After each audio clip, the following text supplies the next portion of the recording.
So welcome all. നമ്മൾ വീണ്ടും assistant engineer ground water ഡിപ്പാർട്ട്മെന്റിൽ മൈനിങ് എന്ന് പറയുന്ന പോർഷനിൽ നിന്നുള്ള കമ്പൈൻ മോഡ്യൂൾസ് എല്ലാ മോഡ്യൂൾസും ഇങ്ങനെ കമ്പൈൻ ചെയ്തിട്ടുള്ള ഒരു ക്വസ്റ്റ്യൻ ഡിസ്കഷന്റെ പാർട്ട് 2യിലേക്ക് കടന്നിരിക്കുകയാണ്.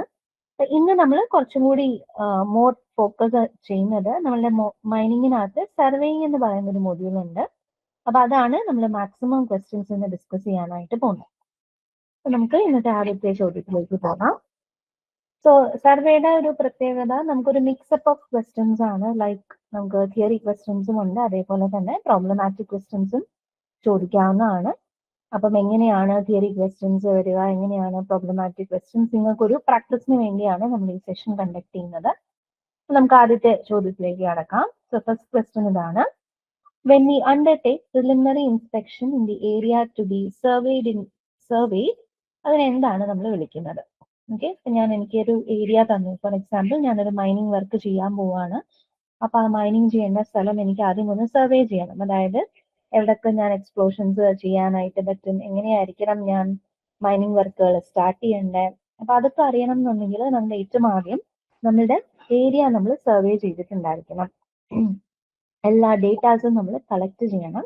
സോ ഏറ്റവും ആദ്യം ചെയ്യുന്ന ഫസ്റ്റ് പ്രിലിമിനറി ഇൻസ്പെക്ഷൻ, നമ്മൾ ജസ്റ്റ് പോയി ആ ഒരു സൈറ്റ് കണ്ട്, ഇപ്പൊ നമ്മളൊരു വീട് പണിയുമ്പോഴാണെങ്കിൽ പോലും നമ്മൾ ജസ്റ്റ് ചെന്ന് ആ സൈറ്റ് ഒന്ന് കാണും അല്ലെ, ആ ഒരു സൈറ്റ് വിസിറ്റിനെ നമ്മൾ വിളിക്കുന്ന പേരാണ് reconnaissance. So most of the കേസസിൽ എപ്പോ നമ്മളൊരു ഫസ്റ്റ് പ്രിലിമിനറി സൈറ്റ് വിസിറ്റ് പറഞ്ഞാലും അതെപ്പോഴും എന്തായിരിക്കും? റെക്കഗ്നൈസൻസ് ആയിരിക്കും. ഇനി രണ്ടാമത്തെ ചോദ്യം: the principal behind chain surveying. അത് നമ്മൾ ഓൾറെഡി കണ്ടിട്ടുള്ളതാണ്. നമ്മൾ സർവേയിങ് എന്ന് പറയുന്നത് തന്നെ വളരെ ഇമ്പോർട്ടൻ്റ് ആയിട്ട് ഫോക്കസ് ചെയ്യുന്ന ഒരു മെത്തേഡാണ് നമ്മളുടെ triangulation method. So principal behind chain surveying ചോദിച്ചാൽ ദാറ്റ് ഈസ് ട്രയാങ്കുലേഷൻ. ഓക്കെ, അത് ചോദിക്കാറുള്ള ഒരു ക്വസ്റ്റ്യൻ ആണ്, ഏതാണ് ചെയിൻ സർവേയിങ്ങിന്റെ പ്രിൻസിപ്പൽ. ഇനി മൂന്നാമത്തെ ചോദ്യമാണ്: field work and plotting are done simultaneously in this graphical method of surveying. Okay, അപ്പോൾ നമ്മളത് ഡയറക്റ്റ്ലി നമ്മൾ പഠിച്ചിട്ടില്ല എന്താണെന്നുള്ളത്. പക്ഷെ എന്നാലും നിങ്ങൾക്ക് നമ്മളുടെ ബാക്കി ചെയിൻ സർവേ ആണെങ്കിലും കോമ്പസ് സർവേ ആണെങ്കിലും തിയോഡലൈറ്റ് സർവേ ആണെങ്കിലും എങ്ങനെയാണ്, തിയോഡലൈറ്റ് റിവേഴ്സിംഗ് എന്നല്ല, തിയോഡലൈറ്റ് സർവേ എന്നാണ്, അല്ലെങ്കിൽ ട്രാവേഴ്സിംഗ് എന്നായിരിക്കും അവിടെ വരുന്നത്. അപ്പം ചെയിൻ സർവേയിൽ നമ്മൾ എന്താ ചെയ്യുന്നത്? രണ്ടുപേര് ചെയിൻ യൂസ് ചെയ്ത് ഡേറ്റാസ് എല്ലാം കളക്ട് ചെയ്തിട്ട് പിന്നീട് വന്ന് ഓഫീസ് വർക്ക് ആയിട്ടായിരിക്കും ചെയ്യുക. കോമ്പസ് ട്രാവേഴ്സിംഗിനകത്തും എന്താ ചെയ്യുന്നത്? നമ്മൾ ആംഗിൾസ് എല്ലാം മെഷർ ചെയ്തിട്ട് അഗെയിൻ ഒരു ഓഫീസ് വർക്ക് ആയിരിക്കും. തിയോഡലൈറ്റിനകത്തും അതേപോലെ തന്നെ നമുക്ക് വെർട്ടിക്കൽ ആംഗിൾസോ ഹൊറിസോണ്ടൽ ആംഗിൾസോ ഒക്കെ മെഷർ ചെയ്തതിന് ശേഷം നമ്മളൊരു ഓഫീസ് വർക്ക് ആയിട്ടായിരിക്കും അത് കണ്ടിന്യൂ ചെയ്യുന്നത്. അപ്പൊ നമ്മൾ ഉള്ളത് സമയത്ത് തന്നെ ഫീൽഡ് വർക്കിന്റെ കൂടെ തന്നെ പ്ലോട്ട് ചെയ്യുന്ന ഗ്രാഫിക്കൽ മെത്തേഡ് ഏതാണ്? അപ്പൊ ജസ്റ്റ് പേരൊന്ന് ഓർത്ത് വെക്കാം. ഗ്രാഫിക്കൽ മെത്തേഡിന്റെ പേരാണ് plane table survey. Okay, plane table survey നമുക്ക് ഡീറ്റെയിൽ ആയിട്ട് പഠിക്കാനായിട്ടില്ല. ഭയങ്കര ബുദ്ധിമുട്ടാണ് അത് പഠിച്ചെടുക്കാനായിട്ട്. കാരണം പ്ലെയിൻ ടേബിൾ സർവേക്കകത്ത് നമുക്ക് കുറെ മെത്തേഡ്സ് ഉണ്ട്. റേഡിയേഷൻ, ഇന്റർസെക്ഷൻ, റിസെക്ഷൻ എന്നൊക്കെ പറഞ്ഞ് കുറെ അധികം മെത്തേഡ്സ് പറയാനുണ്ട്. അത് പെട്ടെന്ന് പറഞ്ഞാൽ നിങ്ങൾക്ക് നമ്മുടെ ഒരു നോർമൽ കേസിൽ, ഒരു സിവിൽ എഞ്ചിനീയറിംഗ് അല്ലാത്ത ഒരു കുട്ടികൾക്ക് മനസ്സിലാക്കിയെടുക്കാനും പാടായിരിക്കും. അപ്പൊ ജസ്റ്റ് ഓർത്ത് വെക്കുക, നമ്മൾ ഫീൽഡിലെ വർക്കും പ്ലോട്ടിങ്ങിൽ ഒരുമിച്ച് ചെയ്യുന്ന മെത്തേഡ് ഏതാണെന്ന് ചോദിച്ചാൽ that is plane tabling. Fourth question ഇതാണ്: during chain surveying and plotting we choose some shapes. Name the shape. Chain survey ചെയ്യുമ്പോഴും പ്ലോട്ടിങ് ചെയ്യുമ്പോഴും നമ്മൾ സെലക്ട് ചെയ്യുന്ന ഒരു ഷേപ്പ് ഉണ്ടായിരിക്കും. അതെന്ത് ഷേപ്പ് ആയിരിക്കണം എന്നാണ് ചോദിച്ചേക്കുന്നത്. അതെന്താ? നമ്മൾ കോമൺ ആയിട്ട് നമ്മൾ പറഞ്ഞു, നമ്മുടെ ചെയിൻ സർവേ ബേസ് ചെയ്യുന്ന ഒരു പ്രിൻസിപ്പിൾ തന്നെ ആരാണ്? ട്രയാങ്കുലേഷൻ ആണ്. അപ്പൊ അതുകൊണ്ട് തന്നെ നമ്മൾ എപ്പോഴും പ്രിഫർ ചെയ്യുന്ന ഒരു ഷേപ്പ് എന്ന് പറയുന്നത് ഇക്വിലാറ്ററൽ ട്രയാങ്കിൾ ആയിരിക്കും. ഈ തന്നിരിക്കുന്നതിനകത്തെ ഒരു ഷേപ്പ് ഏത് പ്രിഫർ ചെയ്യാമെന്ന് ചോദിച്ചാൽ that will be equilateral triangle. പേജിലെ ലാസ്റ്റ് ക്വസ്റ്റ്യൻ ഇതാണ്: it is A device used for measuring fractional parts of smallest division of the main scale. അപ്പൊ ഇത് സർവേക്കകത്തും വരാവുന്ന ഒരു ചോദ്യമാണ്. അതേപോലെ ഡ്രോയിങ്ങിനകത്ത് നിങ്ങൾ കാണുന്ന ഒരു ചോദ്യമാണ്. നമ്മുടെ different types of scales, diagonal scale, vernier scale, comparative scale, shrunk scale എന്നൊക്കെ പറഞ്ഞ്. അപ്പൊ ഇവിടെ എന്താ ചോദിച്ചേക്കുന്നത്? ഫ്രാക്ഷണൽ പാർട്സ് ഓഫ് സ്മോളസ്റ്റ് ഡിവിഷനും കാണാൻ പറ്റുന്ന സ്കെയിൽ ഏതാണെന്ന്, വിച്ച് ഇസ് ദി ആൻസർ എന്താണ്? Vernier scale. So it's a part of സർവേയും ആകാം, അതേപോലെ തന്നെ നമ്മളുടെ ഡ്രോയിങ്ങിൽ നിന്നുള്ളൊരു ചോദ്യമായിട്ട് കൺസിഡർ ചെയ്യാം. അതായിരുന്നു ആദ്യത്തെ 5 ചോദ്യങ്ങൾ. Next questions. ആദ്യത്തെ ചോദ്യം ഇതാ, subsidiary stations are joined by which lines?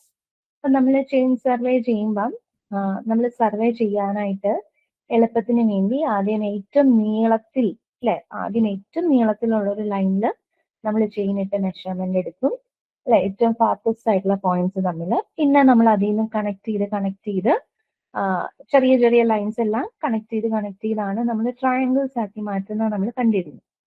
അപ്പൊ അങ്ങനെയാണെങ്കിൽ സബ്സിഡറി സ്റ്റേഷൻസ്, അതായത് മെയിൻ സ്റ്റേഷൻസ് അല്ലാത്ത സബ്സിഡറി സ്റ്റേഷൻസ് ജോയിൻ ചെയ്യാൻ ഏത് ലൈൻസ് ആണ് നമ്മൾ യൂസ് ചെയ്യുക?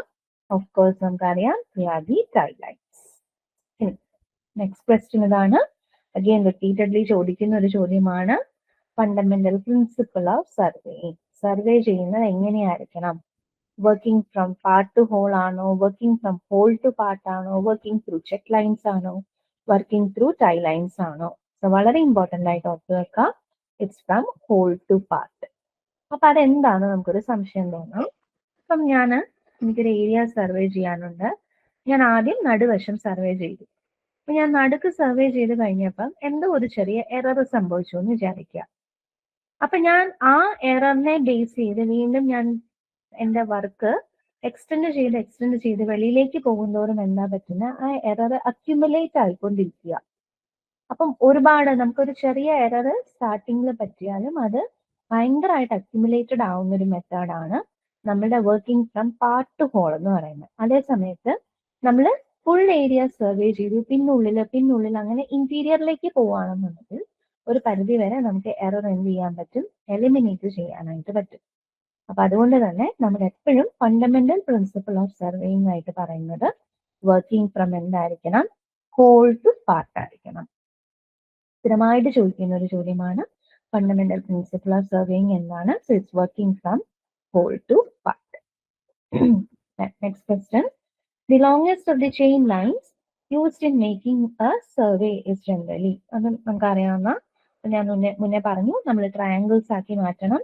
അപ്പൊ ഏറ്റവും നീളത്തിൽ നമ്മൾ ഒരു സർവേ ലൈൻ ഫിക്സ് ചെയ്യും. ആ സർവേ ലൈനെ നമ്മൾ വിളിക്കുന്ന പേരായിരുന്നു base line. Next question, which line influences upon the straightness and accuracy of chain surveying? ഒരു ചെയിൻ സർവേയിങ് ചെയ്യുമ്പോൾ അത് അക്യുറേറ്റ് ആണ്, സ്ട്രെയിറ്റ് ആണ് എന്ന് ഉറപ്പ് വരുത്തുന്നത് ഇതിലെ ഏത് ലൈൻ ആണെന്നാണ് question.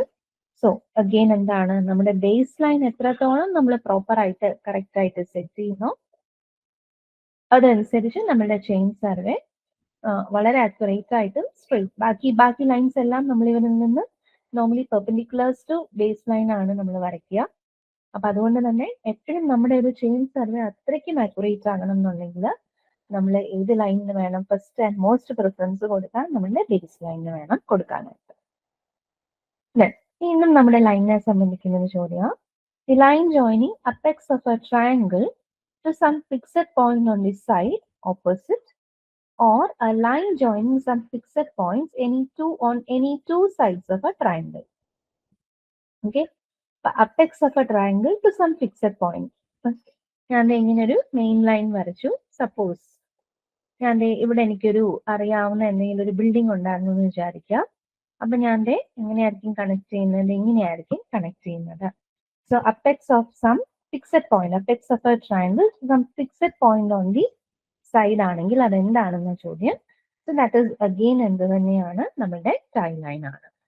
Okay, sides of main ട്രയാങ്കിൾസും അതേപോലെ തന്നെ ഇന്റീരിയർ ഡീറ്റെയിൽസ് എല്ലാം കിട്ടാൻ വേണ്ടി, ഒരു സ്ഥലത്തിന്റെ ഇന്റീരിയർ ഡീറ്റെയിൽസ് എല്ലാം കിട്ടാൻ വേണ്ടി നമ്മൾ യൂസ് ചെയ്യുന്ന ലൈൻസ് ആണ് ടൈ ലൈൻ.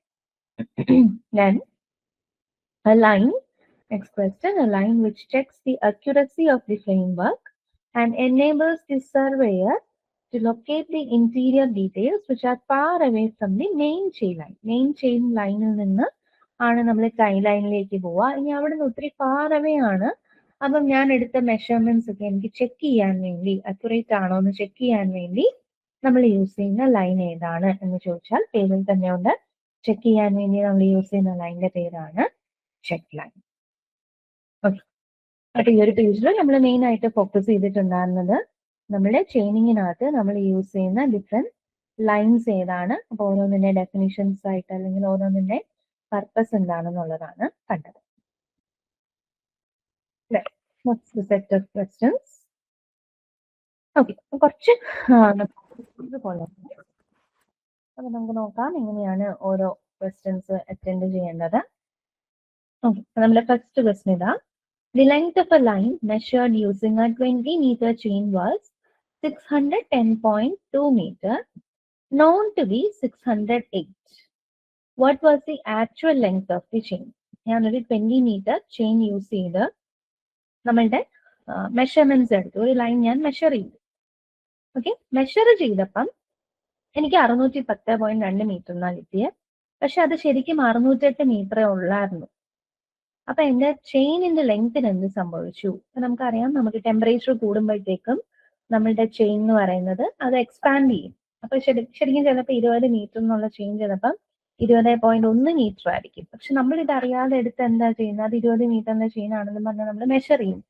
അപ്പൊ മെഷർ ചെയ്യുമ്പോൾ നമുക്ക് കിട്ടുന്ന ലൈനിന്റെ ലെങ്ത് എന്തായിരിക്കും? തെറ്റായിരിക്കും. അപ്പം അഗെയിൻ ഇതും നമുക്ക് സ്ഥിരമായിട്ട് ചോദിക്കുന്ന ഒരു ചോദ്യമാണ്, കറക്ഷൻ എന്നുള്ള ക്വസ്റ്റ്യൻ. അപ്പൊ ആക്ച്വൽ ശരിക്കും എന്റെ ചെയിന്റെ ലെങ്ത് ഇപ്പൊ എത്രയാണ്? അതിൽ എഴുതിയിരുന്നത് 20 മീറ്റർ എന്നാ, പക്ഷെ ഇപ്പൊ എത്രയാണ് ചെയിന്റെ നീളം എന്നാണ് ചോദിച്ചേക്കുന്നത്. അപ്പൊ അത് കണ്ടുപിടിക്കാൻ നമുക്ക് വളരെ സിമ്പിൾ ആയിട്ടുള്ള ഒരു ഇക്വേഷനാണ് ഉള്ളത്. നമ്മുടെ actual length of chain to nominal length of chain should be equal to, actual length എന്ന് പറയുമ്പോൾ known length of line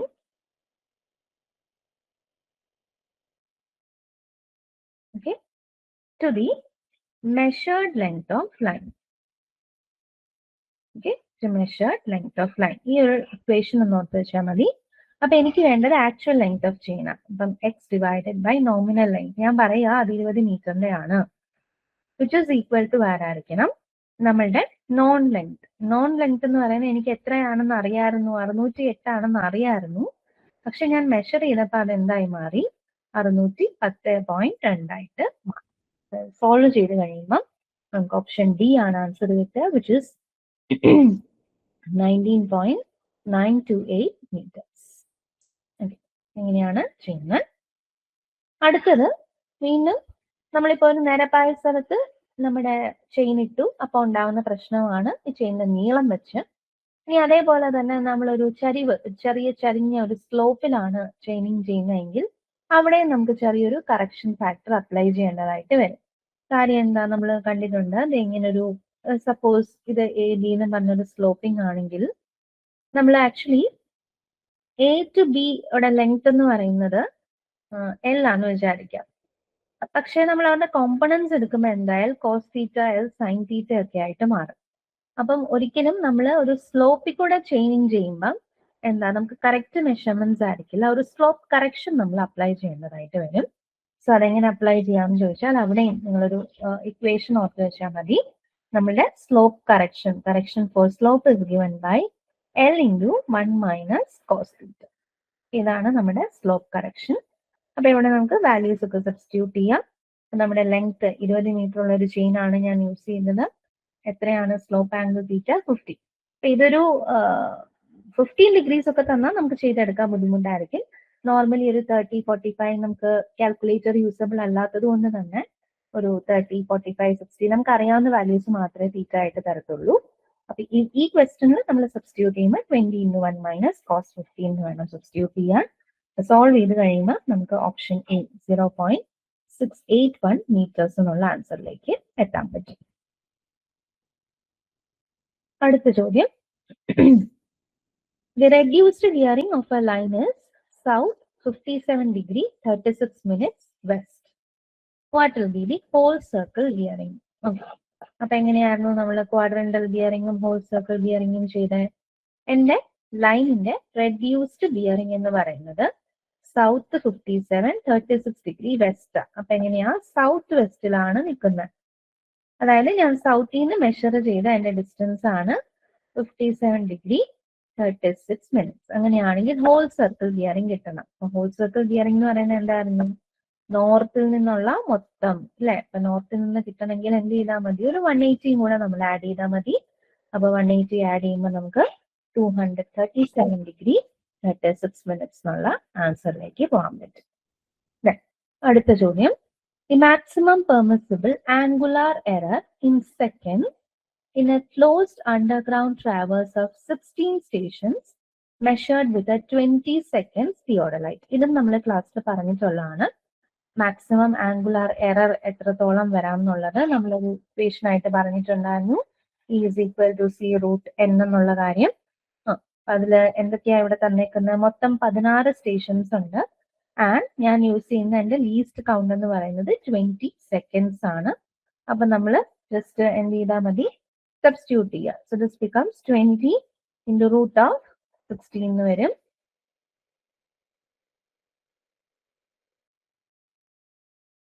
okay, അപ്പൊ ആക്ച്വലി നമ്മൾ ചെയ്യുമ്പോൾ 20 into 4 which is 80 ആണ് കിട്ടുക. ഓപ്ഷൻ സി 80ലേക്ക് പോകാൻ പറ്റും.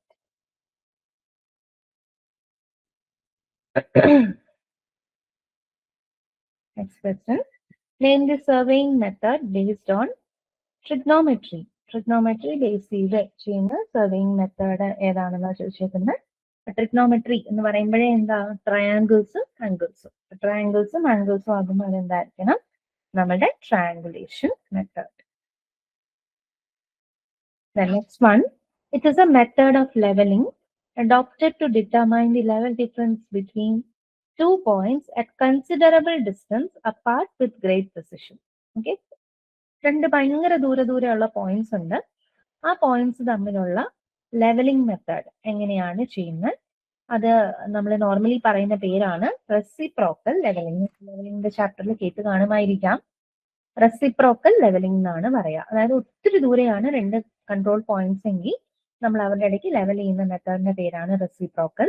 ഇനി പ്രൊഫൈൽ ലെവലിംഗ് എന്ന് പറഞ്ഞാൽ, ഇപ്പം ഞാനൊരു റോഡ് പണിയാൻ പോവാ. റോഡ് പണിയുമ്പം എനിക്ക് റോഡ് പോകുന്ന അതേ ലെങ്തില് അടുപ്പിച്ചടുപ്പിച്ച് കുറെ ലെവൽസ് എടുക്കേണ്ടതായിട്ട് വരും. കാരണം റോഡ് പണി ചെയ്യുമ്പം ഞാൻ ഭൂമി കട്ട് ചെയ്യണോ അതോ എക്സ്ട്രാ മണ്ണിട്ട് കൊടുക്കണോ എന്ന് അറിയാൻ വേണ്ടി നമ്മൾ ഒരു ലൈനിൽ ത്രൂ ഔട്ട് ലെവലിംഗ് ചെയ്യുവാണെങ്കിൽ, ഒരു ലൈൻ ഫുള്ള് ഞാനിങ്ങനെ ലെവൽ ചെയ്ത് ലെവലിംഗ് ഇൻസ്ട്രുമെന്റ്, ലെവലിംഗ് സ്റ്റാഫ് വെച്ച് ചെയ്ത് പോവുകയാണെങ്കിൽ നമ്മൾ അവരെ വിളിക്കുന്ന പേരാണ് പ്രൊഫൈൽ ലെവൽ. പ്രത്യേകിച്ച് നീളം കൂടുതലുള്ള സ്ഥലങ്ങളിൽ എല്ലാം നമ്മൾ ചെയ്യുന്ന മെത്തേഡാണ് പ്രൊഫൈൽ ലെവലിംഗ്. അപ്പൊ ഓർത്ത് വെക്കുക, രണ്ട് പോയിന്റ്സ് തമ്മിൽ കൺസിഡറബിൾ ഡിസ്റ്റൻസ് ആണെങ്കിൽ we go for reciprocal level.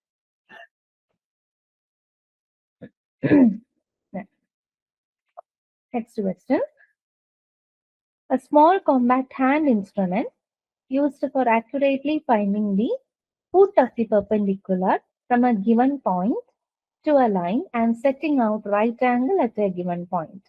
ഇതിങ്ങനെ തന്നെ കാണാതെ പഠിച്ചു വെക്കാന്നേ ഉള്ളൂ. ഒരു കോമ്പാക്ട് ഹാൻഡ് ഇൻസ്ട്രുമെന്റ് നമ്മൾ പ്രത്യേകിച്ച് നമ്മൾ ചെയിനിങ് ചെയ്യുന്ന സമയത്ത് ടൈ ലൈൻ, മെയിൻ ലൈൻ, ജെറ്റ് ലൈൻ എന്നൊക്കെ പറഞ്ഞു. അപ്പൊ ചിലതൊക്കെ റൈറ്റ് ആംഗിൾസ് നമ്മൾ കൊടുക്കേണ്ടതായിട്ട് വരും. സോ റൈറ്റ് ആംഗിൾ എങ്ങനെ സെറ്റ് ചെയ്യാം? അപ്പൊ നമുക്ക് ഒരിക്കലും കോമ്പസും പ്രൊട്രാക്ടറും ഒന്നും ഉപയോഗിച്ച് ചെയ്യാൻ പറ്റില്ല. അപ്പൊ നമ്മൾ കുറച്ച് എക്യുപ്മെന്റ്സ് യൂസ് ചെയ്തായിരിക്കും ചെയ്യുന്നത്. അതിലെ ഈ കാണിച്ചിരിക്കുന്ന 3 cross staff, French cross staff, optical square, ഇതെല്ലാം നമ്മൾ യൂസ് ചെയ്യുന്നത് തന്നെയാണ്.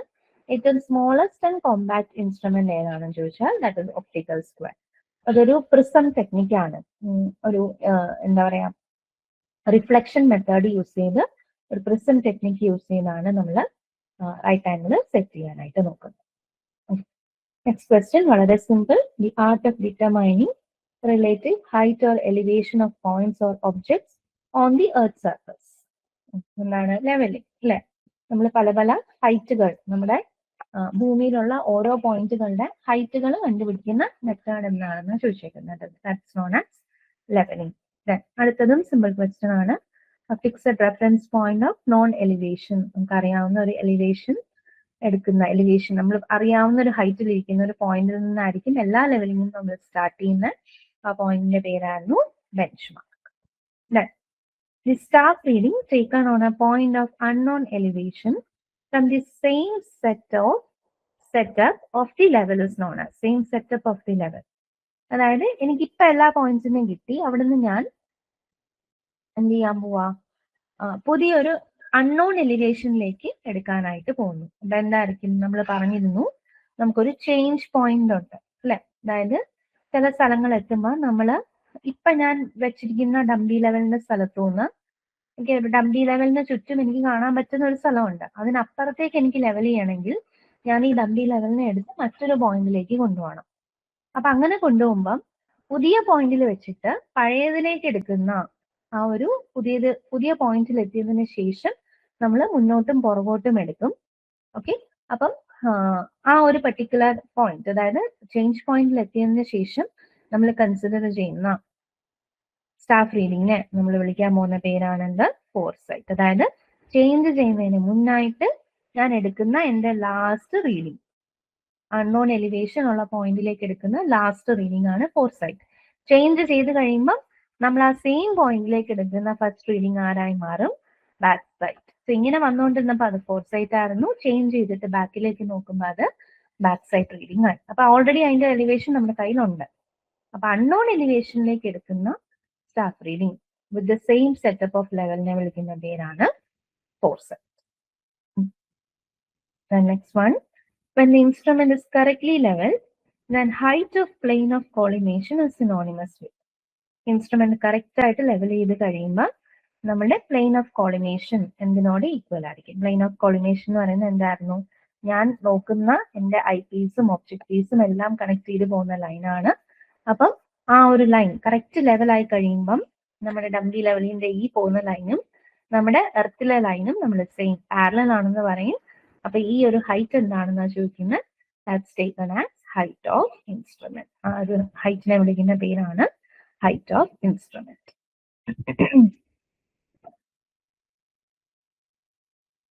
ഓക്കെ, നെക്സ്റ്റ് വീണ്ടും നമുക്ക് പ്രോബ്ലം ആണ്, നോക്കാം എങ്ങനെയാണ് ചെയ്യുന്നതെന്ന്. Back site on A benchmark of reduced level 100 meter on the floor of a tunnel is 3.25 meter. The inverse staff reading on roof station of the tunnel is 1.25 meter. Reduced level of the roof station. Okay, ഇവിടെ ഒരു bench mark ഉണ്ടായിരുന്നു. Bench മാർക്കിന്റെ reduce level, അതായത് bench mark ഇപ്പൊ നിൽക്കുന്നത് 100 metre ഹൈറ്റിലാണ്.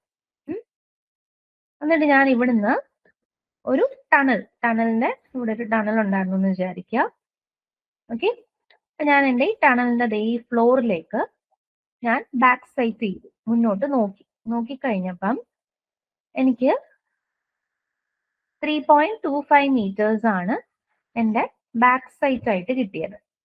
Okay, അതായത് ഞാൻ ഇവിടെ ഒരു ലെവലിംഗ് സ്റ്റാഫ് വെച്ചപ്പം എനിക്ക് ഇതേൽ വന്ന് ടച്ച് ചെയ്ത് കിട്ടിയ വാല്യൂ എന്ന് പറയുന്നത്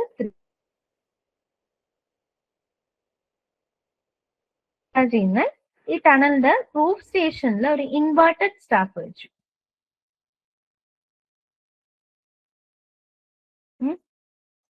അവിടെ എനിക്ക് കിട്ടിയത് 1.25 മീറ്റേഴ്സ് എന്നാണ്. സ്റ്റാഫ് തിരിച്ചു വെച്ചു. അതായത് ഇപ്പൊ നമുക്കൊരിക്കലും ലെവലിംഗ് സ്റ്റാഫ് നേരെ വെക്കാൻ പറ്റില്ല. കാരണം ലെവലിംഗ് സ്റ്റാഫ് ഒരു 2 മീറ്റർ ഹൈറ്റ് ഒക്കെയാണ് കാണാൻ പറ്റുന്നത്. ചിലപ്പോൾ നമ്മളുടെ റൂഫിന്റെ ഹൈറ്റ് അതിനും കൂടുതലായിരിക്കാം. അപ്പൊ നമ്മൾ നമ്മുടെ ലെവലിംഗ് സ്റ്റാഫ് നേരെ തിരിച്ചായിരിക്കും വെക്കുന്നത്, താഴോട്ടായിരിക്കും വെക്കുന്നത്, ഇൻവേർട്ട് ചെയ്ത് വെക്കും. നമ്മുടെ ഫ്ലോർ സ്ലാബിൽ മുട്ടിച്ച് താഴോട്ടേക്കായിരിക്കും വെക്കുന്നത്. അപ്പൊ 1.25 മീറ്റർ ആണ് ഇൻവേർട്ടഡ് സ്റ്റാഫ് വന്ന്. എന്താ കണ്ടുപിടിക്കേണ്ടത്, നമ്മളുടെ ഈ റൂഫ് സ്റ്റേഷന്റെ റെഡ്യൂസ് ലെവൽ. അപ്പോ എന്റെ നമ്മുടെ ബേസ് ലൈൻ 100 ആയിരുന്നു. ആ 100ൽ നിന്ന് ഞാൻ എന്റെ ഇൻസ്ട്രുമെന്റിന്റെ കണ്ണിനകത്തൂടെ നോക്കിയപ്പം എന്റെ ലെവലിംഗ് സ്റ്റാഫെ വന്ന് ആദ്യം ടച്ച് ആയത് എത്ര, 3.25. അപ്പൊ എന്റെ ഹൈറ്റ് ഓഫ് ഇൻസ്ട്രുമെന്റ് എത്രയായിരിക്കണം, ഇൻസ്ട്രുമെന്റ് എവിടെയായിരിക്കണം നിൽക്കുന്നത്, ഇൻസ്ട്രുമെന്റ് റെഡ്യൂസ് ലെവൽ ഓഫ് 100 ഉണ്ട്, പ്ലസ് എവിടെയാണ് നിൽക്കുന്നത്, ഒരു 3.25 മീറ്റേഴ്സും കൂടെ പൊങ്ങിയാണ് നിൽക്കുന്നത്. നമ്മുടെ ബെഞ്ച് മാർക്കിൽ നിന്ന് നമ്മുടെ ഇൻസ്ട്രുമെന്റ് 3.25 മീറ്റേഴ്സ് പൊങ്ങിയാണ് നിൽക്കുന്നത്. അതുകൊണ്ടാണ് എനിക്ക് ഞാൻ ആ ഇൻസ്ട്രുമെന്റിൽ കൂടെ നോക്കിയപ്പോ എന്തെങ്കിലും വന്ന് ടച്ച് ചെയ്തത് 3.25 മീറ്റേഴ്സിൽ ടച്ച് ചെയ്തത്. ഇനി ഹൈറ്റ് ഓഫ് ഇൻസ്ട്രുമെന്റ് അപ്പൊ എന്തായി, 103.25 മീറ്റേഴ്സ്. ഇനി റെഡ്യൂസ് ലെവൽ കിട്ടണമെങ്കിൽ നമ്മൾ എന്താ ചെയ്യേണ്ടത്, ഹൈറ്റ് ഓഫ് ഇൻസ്ട്രുമെന്റിൽ നിന്ന് നമ്മളുടെ staff reading inverse staff reading ആകുമ്പോൾ ആഡ് ചെയ്യാണ് ചെയ്യേണ്ടത്. Inverse staff reading just add ചെയ്യുന്നു, which is 103.25 plus 1.25. ഇനി അതേ സമയത്ത് നമുക്ക് നോർമൽ സ്റ്റാഫ് റീഡിംഗ് ആയിരുന്നെങ്കിൽ നമ്മൾ നേരെ മൈനസ് ആയിരിക്കും ചെയ്യുന്നത്. ഓക്കെ, അപ്പൊ അത് നിങ്ങൾ ലെവലിംഗിൽ പഠിച്ചു കാണുമായിരിക്കണം. ഇൻവേർട്ടഡ് സ്റ്റാഫ് റീഡിങ്സ് വരുന്ന കേസ് രണ്ട് രീതിയിൽ നമ്മൾ കണ്ടുപിടിക്കാറുണ്ട്. ഇൻവേർട്ടഡ് സ്റ്റാഫ് റീഡിംഗ് ആകുമ്പോൾ റെഡ്യൂസ് ലെവൽ കിട്ടാനായിട്ട് ഹൈറ്റ് ഓഫ് ഇൻസ്ട്രുമെന്റ് പ്ലസ് ആണ് ചെയ്യുന്നത്. അതായത് ശരിക്കും നമ്മുടെ ഇക്വേഷൻ റെഡ്യൂസ് ലെവൽ എന്ന് പറയുന്നത് height of instrument minus staff reading ആണ്. ഇൻവേർട്ടഡ് സ്റ്റാഫ് റീഡിംഗ് ആകുമ്പോൾ വാല്യൂ നെഗറ്റീവ് ആകും.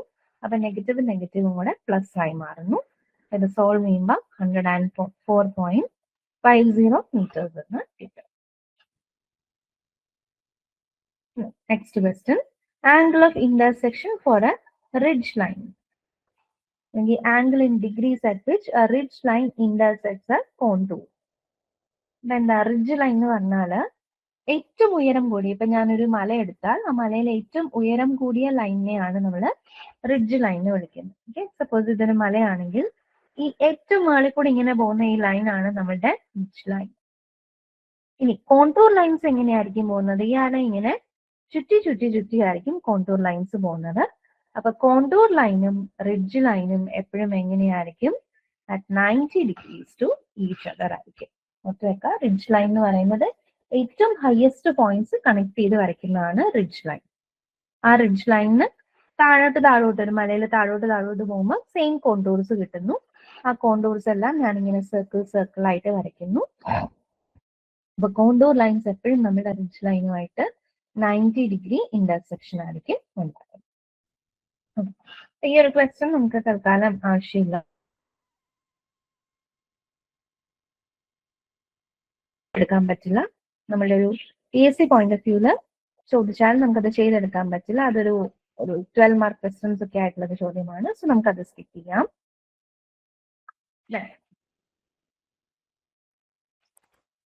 Next questions, find the correction for curvature for a distance of 2 kilometers. നമ്മള് നമ്മുടെ സർഫസ് ഓഫ് എർത്ത് നോക്കുമ്പം ഒരു കർവ്ഡ് ഷേപ്പ് ആണ് നമ്മൾ പറയാറുണ്ട്. അപ്പോൾ നമ്മൾ സർഫസിന്റെ കർവേച്ചർ എങ്ങനെ നമ്മൾ ചെയിനിങ് ചെയ്യുമ്പോൾ നമ്മൾ കറക്റ്റ് ചെയ്യണം. ചെയിനിങ് ചെയ്യുമ്പോൾ കുറെ കറക്ഷൻസ് നമ്മൾ കണ്ടില്ലേ, സ്ലോപ്പ് കറക്ഷൻ, അതേപോലെ തന്നെ നമ്മൾ ചെയിൻ കറക്ഷൻ ഒക്കെ കണ്ട പോലെ കറക്ഷൻ ഫോർ കർവേച്ചർ ഉണ്ട്. അത് വളരെ സിമ്പിൾ, ഒരു ഇക്വേഷൻ ഒന്നും കാണാതെ പഠിച്ചു വെച്ചാൽ മതി. നമ്മുടെ curvature correction given by CC is 0.0785 d². ഇതാണ് നമ്മുടെ കർവേച്ചർ കറക്ഷൻ കണ്ടുപിടിക്കാനുള്ള ഡയറക്റ്റ് ഇക്വേഷൻ. ഇതും സ്ഥിരം ചോദിച്ചു കാണാറുള്ള ഒരു ചോദ്യമാണ്. വാല്യൂസ് സബ്സ്റ്റിറ്റ്യൂട്ട് ചെയ്യുമ്പോൾ 0.0785. ഡിസ്റ്റൻസ് നമ്മൾ എപ്പോഴും കിലോമീറ്റേഴ്സിൽ തന്നെ വേണം കൊടുക്കാൻ. അപ്പൊ 2² വരും. സോൾവ് ചെയ്യുമ്പോൾ 0.314 മീറ്റർ എന്നുള്ള ആൻസറിലേക്ക് എത്താൻ പറ്റും. Next one, the method of leveling adopted to determine the difference of level between ഇത് നമ്മൾ മുന്നേ പറഞ്ഞത് തന്നെയാണ്, which is reciprocal level. Next one, contour lines are defined as. നമ്മൾ പലപ്പോഴും പറഞ്ഞാണ് എന്താണ് contour lines.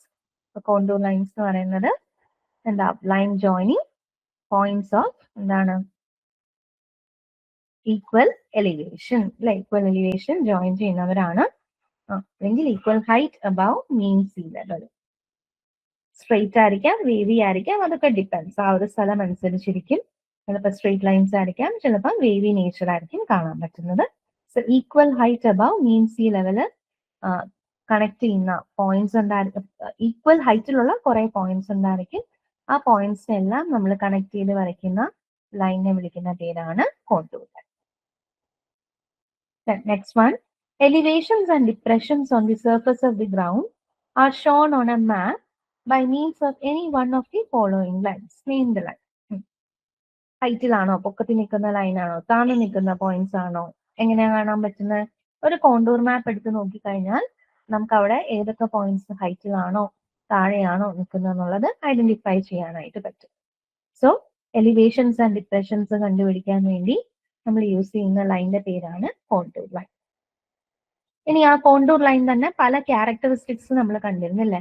എല്ലാം അടുപ്പിച്ചടുപ്പിച്ച് വന്നാൽ, വലുത് ഉള്ളിൽ വന്നാൽ, വലുത് വെളിയിൽ വന്നാൽ എന്നൊക്കെ ഉള്ള അങ്ങനത്തെ ഒരു ചോദ്യമാണ്. Contour line lights closer, contour lines എല്ലാം ഭയങ്കര അടുത്തിരിക്കുവാണെങ്കിൽ എന്താണ് അത് ഇൻഡിക്കേറ്റ് ചെയ്യുന്നത്? എന്തായിരുന്നു? കോണ്ടൂർ ലൈൻസ് തൊട്ടടുത്തടുത്ത് വന്നാൽ അത് ഇൻഡിക്കേറ്റ് ചെയ്യുന്നത് ഒരു സ്റ്റീപ്പ് സ്ലോപ്പ് ആണ്. കാരണം പെട്ടെന്നാണ് നമ്മുടെ വാല്യൂസ് ഒരു ഹയർ വാല്യൂയിൽ നിന്ന് കോണ്ടൂർ വാല്യൂസ് കുറഞ്ഞു വരുന്നത്. അതിന്റെ അർത്ഥം നല്ലൊരു ഇറക്കമാണ്, അല്ലെങ്കിൽ ഭയങ്കര ചരിവാണെന്ന് പറയാം. അതേസമയത്ത് ഭയങ്കര ഡിസ്റ്റൻസിലാണ് നമ്മുടെ കോണ്ടൂർ ലൈൻസ് കാണാൻ പറ്റുന്നതെങ്കിൽ, അത് ഒരുപാട് ദൂരം പോകുമ്പോൾ മാത്രമേ ചെറിയ വ്യത്യാസങ്ങൾ നമ്മുടെ സർഫസ് ലെവലിൽ ഉള്ളൂ എങ്കിൽ അതൊരു ജെന്റിൽ സ്ലോപ്പിനെയാണ് കാണിച്ചു തരുന്നത്.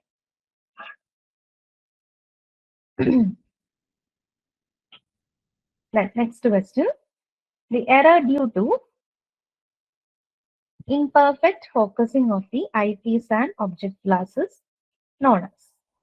Imperfect focusing കാരണം ഉണ്ടാവുന്ന ഐപീസ്, നമ്മൾ പറഞ്ഞു നമ്മൾ ഡംബി ലെവൽ ആണെങ്കിലും തിയോഡലൈറ്റ് ആണെങ്കിലും എല്ലാം നമ്മൾ ഫോക്കസ് ചെയ്യണം. അപ്പോൾ ഫോക്കസ് ചെയ്യുമ്പോൾ ഞാൻ പ്രോപ്പർ ആയിട്ട് ഫോക്കസ് ചെയ്യുന്നില്ല, ഐപീസും ഒബ്ജക്ട് ഗ്ലാസും ഒന്നും പ്രോപ്പർ ആയിട്ട് ഫോക്കസ് ചെയ്യാത്തപ്പം കാണുന്ന എറർ എന്താണ്? എറർ ഡ്യൂ ടു ആരാ? നമ്മൾ ചെയ്യുന്ന മിസ്റ്റേക്ക് ആണ്. So that's error in citing. ഇത് നമ്മൾ പഠിച്ചിട്ടില്ല, നമുക്ക് സ്കിപ്പ് ചെയ്യാം. അത് നോർമലി കോണ്ടൂറിങ്ങിന്റെ ഒരു ഡീറ്റെയിൽഡ് വേർഷനിലേക്ക് എന്താ പറയാ, ഒരു ഡീറ്റെയിൽഡ് വേർഷനിൽ നമുക്ക് കാണാൻ പറ്റുന്നതാണ്. അപ്പൊ അത് ആൻസർ ആയിട്ട് വരുന്നത് ടാക്യോമെട്രിക് മെത്തേഡാണ്. നമുക്ക് കോണ്ടൂർ മാപ്പ് അനലൈസ് ചെയ്യാൻ കുറെ മെത്തേഡ്സ് ഉണ്ട്. Square method, cross section, indirect method എന്നൊക്കെ പറഞ്ഞു. അതിലൊരു മെത്തേഡാണ് tacheometric method. So contour map of ഹില്ലൊക്കെ നമ്മൾ ടാക്യോമെട്രിക് മെത്തേഡ് യൂസ് ചെയ്താണ് ചെയ്യുന്നത്. പറ്റുമെങ്കിൽ അങ്ങനെ ഓർത്ത് വെക്കാവുന്നേ ഉള്ളൂ, അല്ലെങ്കിൽ ജസ്റ്റ് അത് സ്കിപ്പ് ചെയ്യാം. ഇത് നമ്മൾ ഓൾറെഡി പറഞ്ഞു കഴിഞ്ഞതാ. Next one. It's a simple device attached to the wheel of any vehicle and registers the number of revolutions of the wheel. എന്താണ് ആൻസർ? എന്താണ്? It's an odometer. Okay, odometer. Passometer എന്തായിരുന്നു? നമ്മൾ paces എന്നും അല്ലെ? Passometer നമ്മൾ എത്ര കാല് വെച്ചു, പേസ് എത്ര അടി വെച്ചു എന്നുള്ള എന്നും. ദെൻ പെഡോമീറ്റർ അതിന്റെ ഒരു മോഡിഫൈഡ് വേർഷൻ. സ്പീഡോമീറ്റർ നമുക്ക് വണ്ടികളിലൊക്കെ കാണുന്നതാണ് നമ്മുടെ സ്പീഡോമീറ്റർ. ഇനി വെഹിക്കിളിൽ അറ്റാച്ച് ചെയ്ത്, വീലിൽ അറ്റാച്ച് ചെയ്ത് കാണുന്നതാണ് നമ്മളുടെ ഓഡോമീറ്റർ. ഓക്കെ, അപ്പൊ ഇത്രയുമാണ് നമുക്ക് സർവേയിങ്ങിന്റെ പാർട്ട് 1 ഡിസ്കസ് ചെയ്യാനുണ്ടായിരുന്നത്. So welcome all. നമ്മൾ അസിസ്റ്റന്റ് എഞ്ചിനീയർ ഗ്രൗണ്ട് വാട്ടർ ഡിപ്പാർട്ട്മെന്റിന്റെ മൈനിങ് എന്ന് പറയുന്ന ചാപ്റ്ററിന്റെ കമ്പൈൻഡ് ആയിട്ടുള്ള മോഡ്യൂൾസിൽ നിന്നുള്ള ക്വസ്റ്റ്യൻ ഡിസ്കഷൻ സെഷനിലേക്കാണ് വന്നേക്കുന്നത്. സോ നമ്മൾ ഒരു കോമ്പിനേഷൻ ഫോമിലാണ് ഇത്. ഇന്ന മൊഡ്യൂളിൽ നിന്നുള്ള ക്വസ്റ്റ്യൻ ഒന്നല്ല, നമ്മൾ റാൻഡം ആയിട്ട് നമുക്ക് ഇമ്പോർട്ടൻ്റ് തോന്നുന്ന നോർമലി മൈനിങ് എഞ്ചിനീയറിംഗ് എക്സാംസിനൊക്കെ ഒരു ക്വസ്റ്റ്യൻ പേപ്പറിൽ കാണാൻ പറ്റുന്ന MCQs ആണ് നമ്മൾ കമ്പൈൻഡ് ആയിട്ട് ഡിസ്കസ് ചെയ്യാനായിട്ട് പോകുന്നത്. അപ്പൊ ഇന്ന് നമ്മൾ പാർട്ട് 1 ഡിസ്കഷനിലേക്കാണ് കടന്നിട്ടുള്ളത്. അപ്പം മൈനിങ് എഞ്ചിനീയറിംഗ് പൊതുവെ ഒരു പ്രോബ്ലമാറ്റിക് സബ്ജക്റ്റ് എന്നതിലുപരി നമുക്ക് കുറെ കാര്യങ്ങൾ, പുതിയതായിട്ടുള്ള കുറെ ടേംസ്, കുറെ മെത്തേഡ്സ്, കുറെ റൂൾസ്, അങ്ങനത്തെ കാര്യങ്ങളൊക്കെയാണ് നമ്മൾ ശരിക്കും മൈനിങ് എഞ്ചിനീയറിംഗിൽ ഫോക്കസ് ചെയ്യേണ്ടത്. അപ്പം നമുക്ക് തന്നിരിക്കുന്ന സിലബസിൽ സ്പെസിഫൈ ചെയ്തിരിക്കുന്ന കാര്യങ്ങളിൽ നിന്ന് എങ്ങനെയൊക്കെ ആകാം ഒരു മൾട്ടിപ്പിൾ ചോയ്സ് ക്വസ്റ്റ്യൻ നിങ്ങൾക്ക് തരിക, അതാണ് നമ്മൾ ഇന്ന് നോക്കാനായിട്ട് പോകുന്നത്. അപ്പൊ ആദ്യത്തെ ചോദ്യം, സോ നിങ്ങൾ ആ ഒരു സിലബസ് ഒക്കെ നോക്കിയാൽ കുറെ ചാപ്റ്റേഴ്സ് ഉണ്ട് അല്ലെ, 8-9 ചാപ്റ്റേഴ്സ് ഒക്കെയാണ് കാണാൻ പറ്റുന്നത്. മൈനിങ് ജിയോളജി എന്നും പറഞ്ഞ് കാണാൻ പറ്റും, സർഫസ് മൈനിങ് എന്നൊക്കെ പറഞ്ഞ് കാണാൻ പറ്റും, ബ്ലാസ്റ്റിംഗ് ടെക്നിക്സ്, അതേപോലെ തന്നെ ഡിഫറെന്റ് കാറ്റഗറീസ് ആയിട്ടാണ് നമുക്ക് കാണാനായിട്ട് പറ്റുന്നത്. സോ എല്ലാത്തിന്റെയും കൂടെ ഒരു കോമ്പിനേഷൻ ആയിട്ടുള്ള ഒരു MCQ ഡിസ്കഷൻ ആണ് ഇന്ന് നമ്മൾ ചെയ്യുന്നത്. ഓക്കെ, അപ്പൊ ആദ്യത്തെ ചോദ്യം ഇതായിരുന്നു. Geology is important for mining engineering because. Geology, mining geology എന്ന് പറയുന്ന ഒരു കൺസെപ്റ്റ് എന്തിനാണ് നമ്മൾ മൈനിങ് എഞ്ചിനീയറിംഗിൽ ഒരു ഇമ്പോർട്ടൻസ് കൊടുക്കേണ്ട ആവശ്യം എന്നാണ് നമ്മൾ നോക്കുന്നത്. സോ ജിയോളജി എന്തുകൊണ്ടാണ് നമ്മൾ ഇമ്പോർട്ടൻ്റ് എന്ന് പറയുന്നത്? നമ്മൾ നമ്മുടെ മൈനിങ് ആക്ടിവിറ്റീസ് എല്ലാം എന്താ ചെയ്യുന്നത്? നമ്മുടെ ഭൂമി, എർത്ത് സർഫസിലാണ് ചെയ്യുന്നത്. അപ്പം മൈനിങ് എന്ന് ഉദ്ദേശിക്കുന്നത് എന്താ? നമ്മൾ നമ്മുടെ മിനറൽസ് ഒക്കെ എക്സ്ട്രാക്ട് ചെയ്യുന്ന ഒരു പ്രോസസ്സാണ് മൈനിങ് എന്ന് പറയുന്നത്. അപ്പം ഇത് എക്സ്ട്രാക്ട് ചെയ്യണം എന്നുണ്ടെങ്കിൽ നമുക്ക് റോക്കും കാര്യങ്ങളും ഒക്കെ നമ്മൾ കട്ട് ചെയ്ത്, കല്ലൊക്കെ കട്ട് ചെയ്ത് ആഴത്തിലേക്ക് പോയൊക്കെ ആയിരിക്കും ചെയ്യുക. അപ്പൊ ഏത് ടൈപ്പ് റോക്കാണ് അവൈലബിൾ ആയിട്ടുള്ളതെന്ന് നോക്കണം, ഏത് മെത്തേഡ് യൂസ് ചെയ്ത് അതിനെ നമുക്ക് കട്ട് ചെയ്യാൻ പറ്റുമെന്ന് നോക്കണം. സോ അങ്ങനെയൊക്കെ നോക്കിയിട്ട് മാത്രമേ നമുക്ക് എന്ത് ചെയ്യാൻ പറ്റൂ, മൈനിങ് ഓപ്പറേഷൻസ് ചെയ്യാൻ പറ്റൂ. അതേപോലെ തന്നെ എഞ്ചിനീയറിംഗ് ജിയോളജിക്കകത്ത് നമ്മൾ എന്തൊക്കെ ടൈപ്പ് ഓഫ് മിനറൽസ് അവൈലബിൾ ആണ്, എവിടെയൊക്കെ അവൈലബിൾ ആണ്, അങ്ങനത്തെ കാര്യങ്ങളൊക്കെ നമുക്ക് അറിയാനായിട്ട് പറ്റും. So all of the above ആണ് കറക്റ്റ് ആൻസർ ആയിട്ട് വരിക. സോ ജിയോളജി എന്ന് പറയുന്ന ഒരു കാര്യം വെരി വെരി ഇമ്പോർട്ടന്റ് ആണ് ഫോർ മൈനിങ് എഞ്ചിനീയറിംഗ്. മൈനിങ് എഞ്ചിനീയറിംഗിലേക്ക് കടക്കുമ്പോൾ നമ്മൾ ഏറ്റവും ആദ്യം പഠിക്കുന്ന ഒരു ചാപ്റ്ററും അത് തന്നെയാണ്. ജിയോളജിക്കലി എന്തൊക്കെ കാര്യങ്ങൾ അറിയണം. നെക്സ്റ്റ് ക്വസ്റ്റ്യൻസ് ഇതാണ്. ആദ്യത്തെ ചോദ്യം, the angle of inclination of a rock bed with horizontal plane. Okay, angle of inclination of a rock bed with horizontal plane എന്താണ് എന്നാണ് ചോദിച്ചേക്കുന്നത്. അപ്പോ കുറച്ച് ടേംസ് ആണ്. ടേംസ് നിങ്ങൾ ഇതിന്റെ ഡെഫിനിഷൻസ് ഇങ്ങനെ തന്നെ കാണാതെ പഠിക്കുന്നത് വളരെ നല്ലതായിരിക്കും. ഒരു റോക്ക് ബെഡും ഹൊറിസോണ്ടൽ പ്ലെയിനും തമ്മിലുള്ള ആംഗിൾ ഓഫ് ഇൻക്ലിനേഷനെ നമ്മൾ വിളിക്കുന്ന പേരാണ് ഡിപ്പ്. ഓക്കെ, ഒരു റോക്ക് ലെയർ അല്ലെങ്കിൽ നോർമലി റോക്ക് ബെഡ് എന്ന് പറയാം, അല്ലെങ്കിൽ ഫോൾട്ട് എന്നും പറയാം. ഓക്കെ, ഫോൾട്ട് എന്ന് പറയാറുണ്ട്. നമുക്കിപ്പം റോക്ക് ഒക്കെ നമുക്ക് കട്ട് ചെയ്തെടുക്കണം എന്നുണ്ടെങ്കിൽ നമ്മൾ ഒരു ഫോൾട്ടി ആയിട്ടുള്ള റോക്സ്, അതായത് നമുക്ക് എന്തെങ്കിലും ചെറിയ ക്രാക്സ് ഒക്കെ ഉള്ള റോക്ക് ഒക്കെ ആണെന്നുണ്ടെങ്കിൽ കുറച്ചുകൂടെ എളുപ്പത്തിൽ എന്ത് ചെയ്യാനായിട്ട് പറ്റും, നമുക്ക് മൈനിങ് വർക്ക്സുകൾ ചെയ്യാനായിട്ട് പറ്റും. സോ നമ്മൾ റോക്കിനെ കുറിച്ച് പഠിക്കുമ്പം എവിടെയാണ് ഈ ഫോൾട്ട് ഉള്ളത്, ഫോൾഡ് എന്നൊക്കെ പറഞ്ഞുള്ള ടേംസ് ഉണ്ട്. നമ്മൾ എർത്ത് റിലേറ്റഡ് ആയിട്ടൊക്കെ പറയുമ്പം ഭൂമിയിൽ ഉള്ള നമ്മുടെ ഡിഫറെന്റ് ലെയേഴ്സും കാര്യങ്ങളും ഒക്കെ പറയുമ്പം നമ്മൾ പഠിക്കുന്ന ഒരു ടേമാണ് ഫോൾഡും ഫോൾട്ടും ഒക്കെ. അപ്പം angle of inclination of the fault അല്ലെങ്കിൽ റോക്ക് ബെഡ് വിത്ത് ഹൊറിസോണ്ടൽ പ്ലെയിനെ നമ്മൾ വിളിക്കാൻ പോകുന്ന പേരാണ് ഡിപ്പ്.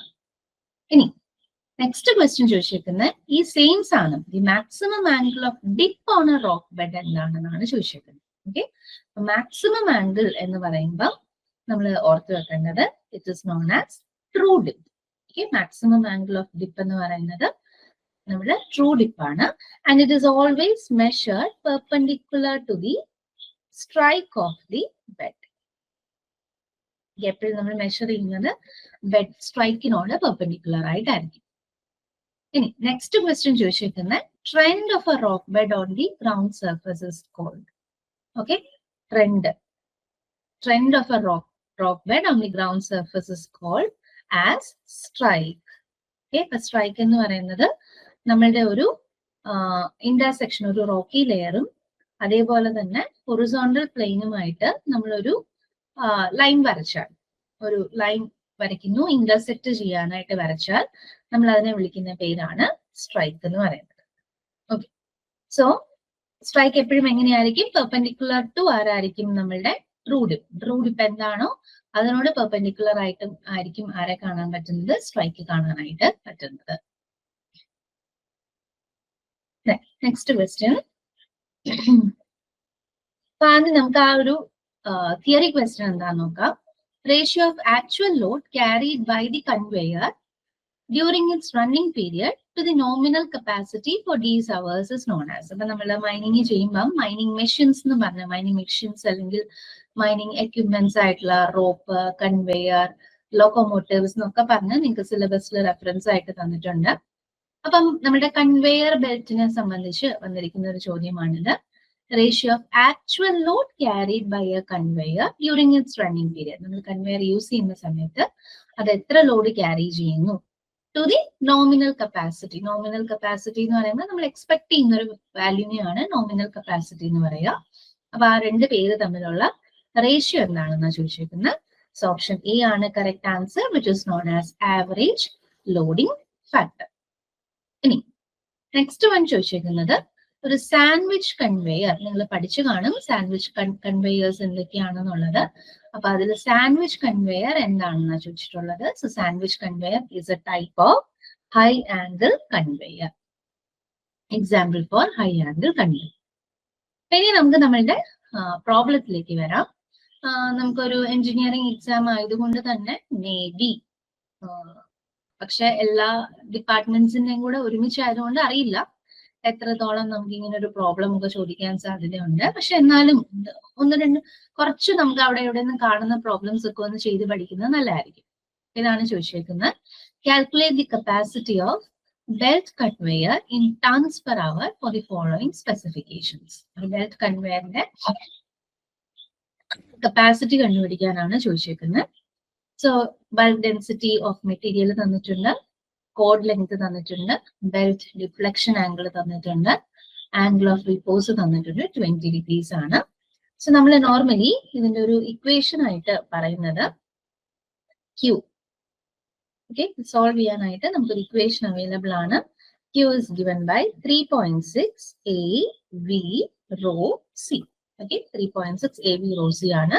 Where Q ആണ് നമ്മളുടെ കപ്പാസിറ്റി. ഓക്കെ, ബെൽറ്റ് കൺവെയറിന്റെ കപ്പാസിറ്റി ആണ് Q എന്ന് പറയുന്നത്. A എന്ന് പറയുന്നത് area of cross section of the material, നമ്മൾ യൂസ് ചെയ്യുന്ന മെറ്റീരിയലിന്റെ area of cross section. V എന്ന് പറയുന്നത് നമ്മുടെ സ്പീഡ്, എത്ര സ്പീഡിലാണ് പോകുന്നത്. റോ എന്ന് പറയുന്നത് നമ്മുടെ ബൾക്ക് ഡെൻസിറ്റി ഓഫ് മെറ്റീരിയൽ ആണ്. അത് നിങ്ങൾക്ക് ഇത് എവിടെ തന്നിട്ടുണ്ട്. സോ നമ്മുടെ റോ വാല്യൂ ബൾക്ക് ഡെൻസിറ്റി ആണ്. ആൻഡ് സി എന്ന് പറയുന്നത് ഈ ഒരു ആംഗിൾ ഓഫ് റിപ്പോസിനെ ഡിപ്പെൻഡ് ചെയ്യുന്ന ഒരു ഫാക്ടർ. ഓക്കെ, അപ്പോ എങ്ങനെയാണ് നമുക്കിനി കണ്ടുപിടിക്കാൻ പറ്റുന്നത് നോക്കാം. സോ നമുക്ക് നമ്മുടെ റോ വാല്യൂ എത്രയാണ് തന്നിരിക്കുന്നത്, 0.8 ടൺ പെർ മീറ്റർ ക്യൂബ് തന്നിട്ടുണ്ട്. ഇനി ബെൽറ്റിന്റെ സ്പീഡ് നമ്മൾ നോക്കാനായിട്ട് പോവാം. സോ ഇവിടെ ബെൽറ്റിന്റെ ഡിഫ്ലക്ഷൻ ആംഗിൾ എന്നാണ് തന്നേക്കുന്നത്. പക്ഷെ അതിന്റെ യൂണിറ്റ് നിങ്ങളൊന്ന് ശ്രദ്ധിച്ചാൽ മനസ്സിലാകും. മീറ്റർ പെർ മിനിറ്റ് എന്ന രീതിയിലാണ് നമുക്ക് ഡിഫ്ലക്ഷൻ ആംഗിൾ വന്നേക്കുന്നത്. സോ വിച്ച് മീൻസ് അവർ ഉദ്ദേശിക്കുന്നത് അതൊരു വെലോസിറ്റി ആയിരിക്കാം. ബെൽറ്റിന്റെ സ്പീഡ് ആയിരിക്കാം നമ്മൾ അസ്യൂം ചെയ്താൽ നമുക്ക് വെലോസിറ്റിനെ എന്താക്കി മാറ്റണം, മീറ്റർ പെർ സെക്കൻഡ് ആക്കണം നമ്മുടെ ജനറൽ യൂണിറ്റ്. അപ്പൊ നമുക്കത് 2 meter per second എന്ന് കിട്ടും. ഇനി ആംഗിൾ ഓഫ് റിപ്പോസ് തന്നിട്ടുണ്ട്, 20 degrees ആണ്. ആൻഡ് 20 degreesന് കറസ്പോണ്ടിങ് ആയിട്ടുള്ള നമ്മുടെ കോൺസ്റ്റന്റ് എന്ന് പറയുന്നത് 0.1 ആണ്. ഓക്കെ, ഇനി നമുക്ക് ഏരിയ തന്നിട്ടില്ല. ഏരിയ ആക്ച്വലി തരണമായിരുന്നു. ഇൻ കേസ് ഏരിയ തരുമായിരുന്നെങ്കിൽ നമ്മൾ ഈ ഒരു സ്പെസിഫിക്കേഷൻ ഒക്കെ നോക്കുമ്പം ഈ ഒരു ബെൽറ്റ് കൺവെയറിന്റെ കോഡ് ലെങ്ത്തും അതേപോലെ തന്നെ ആംഗിളും ഒക്കെ വെച്ച് നോക്കുമ്പം ഏരിയ ആക്ച്വലി അവർ തരണമായിരുന്നു. But I'm going to assume it as 0.1 meter square എന്ന് അസ്യൂം ചെയ്യുന്നു. ഓക്കെ, ഈ കണ്ടീഷൻസ് എല്ലാം സാറ്റിസ്ഫൈ ചെയ്ത് നോക്കുമ്പം ഏരിയ നമുക്ക് ഗിവൺ ആയിരിക്കണമായിരുന്നു, പക്ഷെ ഇവിടെ തന്നിട്ടില്ല. ഓക്കെ, അപ്പോ ഇത് ഒരു മെത്തേഡ്. ഇനി അല്ല, ചിലപ്പം ഇവര് മെറ്റീരിയൽ കോഡ് ലെങ്ത് തന്നിരിക്കുന്നത് you can assume that as 1.2. Okay, അപ്പൊ ഞാൻ ഈ കോഡ് ലെങ്ത് എന്നുള്ളത് ഒരു വിഡ്ത്തും കൂടെ കൺസിഡർ ചെയ്ത്, ലെങ്ത് 1.2 ഒരു യൂണിറ്റ് വിഡ്ത്തും കൂടെ കൺസിഡർ ചെയ്ത് ഏരിയനെ ഞാൻ 1.2 എന്നിട്ടു. അപ്പൊ നിങ്ങൾ 1.2 ഇട്ടാലും നിങ്ങൾക്ക് കിട്ടുന്ന ആൻസർ എന്ന് പറയുന്നത് 0.69 tons per hour എന്നായിരിക്കും. പക്ഷെ ഇവിടെയും പ്രശ്നം, നമുക്ക് ആ ഒരു ആൻസർ ഓപ്ഷനിലില്ല. ഓക്കെ, അപ്പം ഇവര് കുറച്ചുകൂടെ റിലേറ്റ് ചെയ്യാൻ പറ്റുന്ന ഒരു ആൻസർ ആയിട്ട് തന്നിരിക്കുന്നത് സ്റ്റാൻഡേർഡ് ഫോർമുല ഞാനൊന്ന് അക്സെപ്റ്റബിൾ ആക്കി കഴിഞ്ഞാൽ 37 tons per hour എന്നുള്ളതാണ് അവർ കറക്റ്റ് ആൻസർ ആയിട്ട് തന്നിരിക്കുന്നത്. ഓക്കെ, സോ ഈ ഇക്വേഷൻസിനകത്ത് നമ്മൾ ട്രയൽ ആൻഡ് എറർ, നമുക്ക് ഏരിയയുടെ വാല്യൂ തന്നിട്ടില്ല.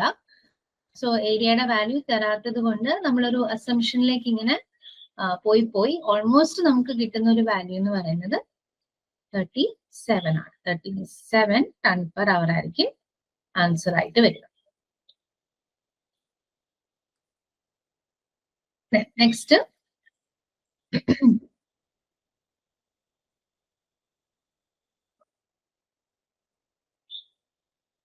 In direct rope haulage, the track gauge width is.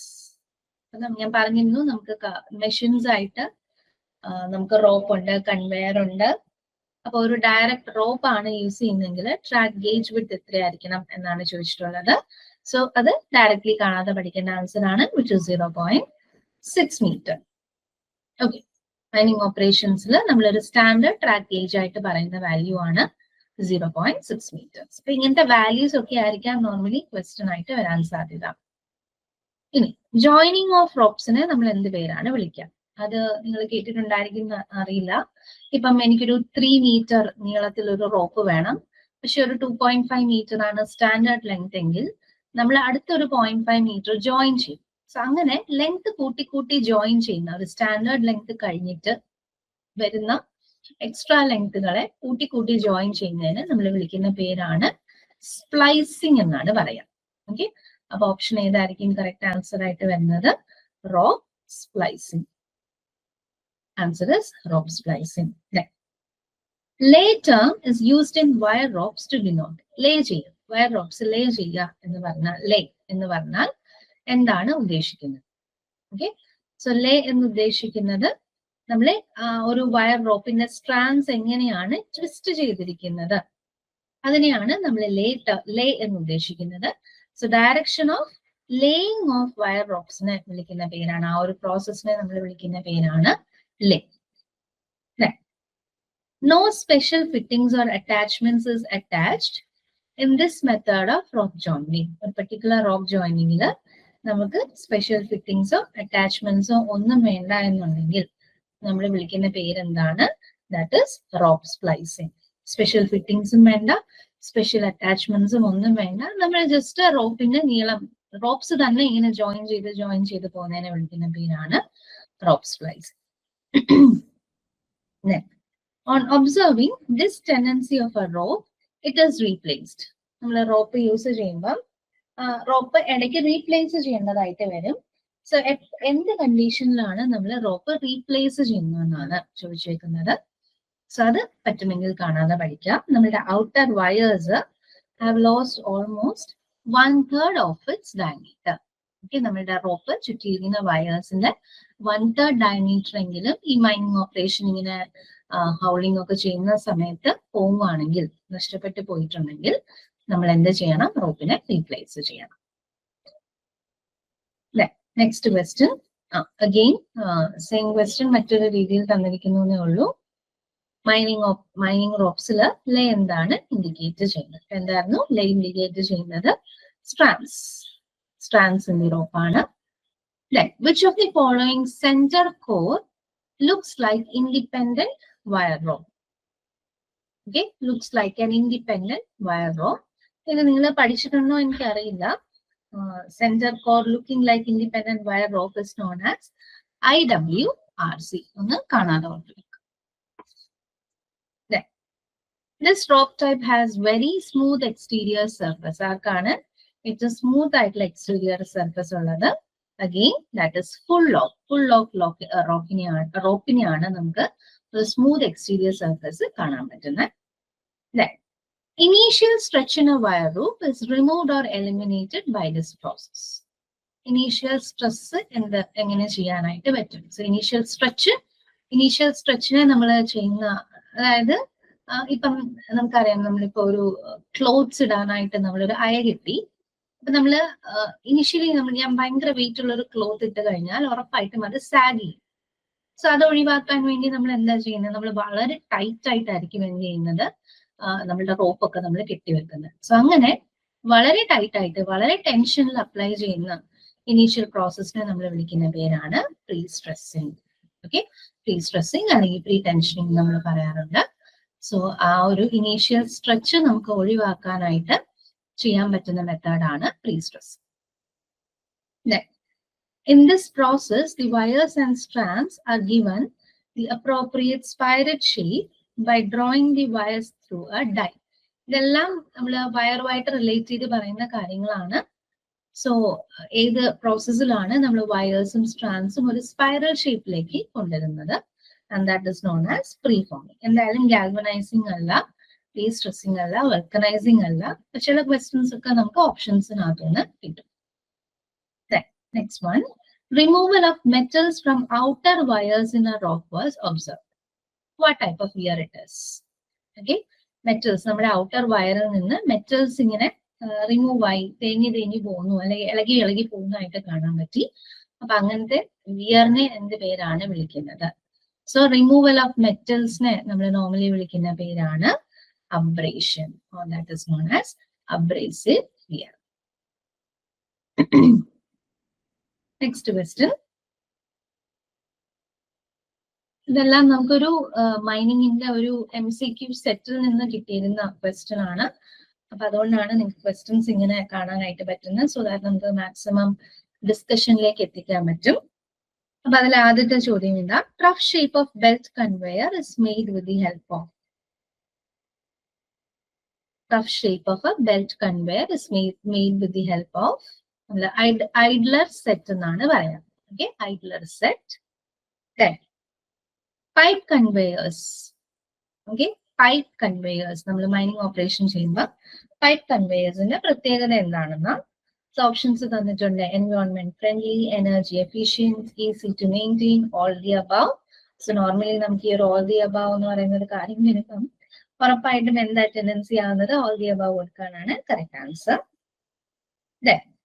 Belt conveyor capacity depends on. Belt conveyor എത്രത്തോളം കപ്പാസിറ്റി ഉണ്ട് എന്തിനെ ഡിപ്പെൻഡ് ചെയ്യും. സോ തൊട്ട് മുന്നേ നമ്മളൊരു പ്രോബ്ലത്തിൽ ഒരു ക്വസ്റ്റ്യനില് ഒരു ഇക്വേഷൻ കണ്ടത് അല്ലെ, എന്തിനൊക്കെയാണ് നമ്മുടെ ബെൽറ്റ് കൺവെയറിന്റെ കപ്പാസിറ്റി ഡിപ്പെൻഡ് ചെയ്യുന്നത്? വെലോസിറ്റിനെ ഡിപ്പെൻഡ് ചെയ്യും, എത്ര ആംഗിൾ ഓഫ് റിപ്പോസ് ഉണ്ട് ഡിപ്പെൻഡ് ചെയ്യും, അതേപോലെ ബെൽറ്റ് വിത്തിനെ ഡിപ്പെൻഡ് ചെയ്യും. സോ ഓൾ ദി അബവ് ആണ് കറക്റ്റ് ആൻസർ. ഇത് വീണ്ടും ഒന്ന് റിപ്പീറ്റ് ആയിട്ടാണ്. Next one, in A scraper chain conveyor a series of iron container moves on this and is known as. Scraper chain conveyor നാണ് കുറെ iron containers move ചെയ്യും. എന്തിനെയാണ് അത് വിളിക്കുന്നതെന്നാണ് ചോദിച്ചേക്കുന്നത്. and that is known as donga or pan. Okay, that's known as donga or pan. Next one, rack and pinion is used for. Rack and pinion, ഇതെല്ലാം നമ്മുടെ conveyor rope system അതിനൊക്കെ depend ചെയ്യുന്ന കുറെ ടേംസും കാര്യങ്ങളുമാണ്. ഓക്കെ, ക്വസ്റ്റ്യൻ ഇതാണ്, rack and pinion is used for എന്നാണ്. ഓക്കെ, റാക്ക് ആൻഡ് പിനിയൻ മെക്കാനിസം എന്ന് പറയുന്നത് ഒരു സർക്കുലർ ഗിയർ ഉണ്ട് വിത്ത് ലീനിയർ ഗിയർ. ഈ പിനിയനെ നമ്മൾ വിളിക്കുന്ന പേരാണ്, പിനിയൻ എന്ന് പറയുന്നത് ഒരു സർക്കുലർ ഗിയർ ആണ്. ആൻഡ് റാക്ക് എന്ന് പറയുന്നത് ഒരു ലീനിയർ ഗിയർ. സോ ഈ ഒരു കോമ്പിനേഷനെ നമ്മൾ എന്തിനാണ് യൂസ് ചെയ്യുന്നതെന്നാണ് ചോദിച്ചിരിക്കുന്നത്. So it's to convert rotary motion to linear motion. Rotation മോഷനെ കൺവേർട്ട് ചെയ്ത് ലീനിയർ മോഷനിലേക്ക് മാറ്റാനായിട്ടാണ് ഒരു rack and pinion setup use ചെയ്യുന്നത്. അതിൽ pinion is a circular gear and rack is a linear gear. Next question, നമ്മുടെ ലോക്കോമോട്ടീവ്സ്, ഈ ലോക്കോമോട്ടീവിന്റെ ഒരു ചോദ്യമാണ്. The coefficient of static friction between wheels and rail for locomotive is usually. Coefficient of static friction between wheels and rail for locomotive is usually. അത് പറ്റുമെങ്കിൽ അന്ന് കാണാതെ പഠിച്ചു വെക്കുക. It's given as 0.4. Flame trap or flame arrestor is used with. Flame trap or flame arrestor is used with. അത് കുറെ പറഞ്ഞ പോലെ കുറെ തിയറി പോർഷൻസ് ഉണ്ടെന്ന് പറഞ്ഞിട്ടുണ്ടായിരുന്നു. കുറെ മെത്തേഡ്സും അതിനെ ബേസ് ചെയ്തിട്ടുള്ള ചോദ്യങ്ങളും. So flame trap or flame arrester നമ്മൾ യൂസ് ചെയ്യുന്നത് ഒരു ഡീസൽ ലോക്കോമോട്ടീവിന്റെ കൂടെയാണ്. ഓപ്ഷൻ സി ആണ് correct answer. Now, exhaust conditioner is used with ആരാണ്? Again, അതും നമ്മുടെ ആൻസർ ആയിട്ട് വരുന്നത് നമ്മുടെ ഡീസൽ ലോക്കോമോട്ടീവ്സ് ആണ്. അതിനെ ഒന്ന് കൂൾ ചെയ്ത് ക്ലീൻ ചെയ്ത് ആ ഒരു എക്സോസ്റ്റ് ഗ്യാസസിനെ ഒക്കെ ഒന്ന് ക്ലീൻ ചെയ്ത് അതിനുശേഷം മാത്രം അതിന് അറ്റ്മോസ്ഫിയറിലേക്ക് പോകുന്ന രീതിയിൽ ഒരു ഗ്യാസ് എല്ലാം ക്ലീൻ ചെയ്തതിന് ശേഷം നമ്മുടെ മൈനിങ് അറ്റ്മോസ്ഫിയറിലേക്ക് ഡിസ്ചാർജ് ചെയ്യാൻ വേണ്ടി യൂസ് ചെയ്യുന്നതാണ് exhaust ventilation. The exhaust of diesel loco is mixed with fresh air before being discharged into open atmosphere of mine.